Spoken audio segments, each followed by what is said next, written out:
আমাদের এই অঞ্চলের দলমত নির্বিশেষে অনেকে আমাদের সামাজিক যোগাযোগ মাধ্যমে বন্ধু বান্ধব আছেন, অনেক রাজনৈতিক কর্মী, অনেক বিভিন্ন ধর্মাবলম্বী লোকরাও আছে।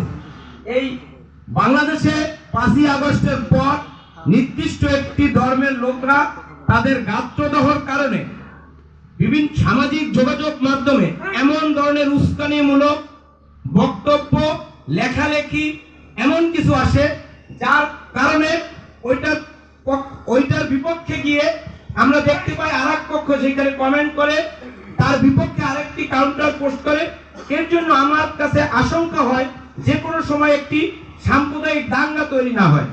এই যারা এই উস্কানিমূলক লেখালেখিগুলো করে, ধর্মীয় অনুভূতিতে আঘাত করে লেখালেখি করে, শেয়ার করে এবং পার্শ্ববর্তী একটি রাষ্ট্রের বিভিন্ন মন্দির ভাঙার গুজব, মসজিদ ভাঙার গুজব, এই জাতীয় যারা গুজবগুলো ছড়াচ্ছে, এইসব ব্যাপারে আমি এসপি মহোদয় এবং ওসি মহোদয়ের দৃষ্টি আকর্ষণ করছি। আশা রাখি দ্রুত আপনারা এই দুইটি বিষয়ের দিকে একটু নজরদারি করবেন।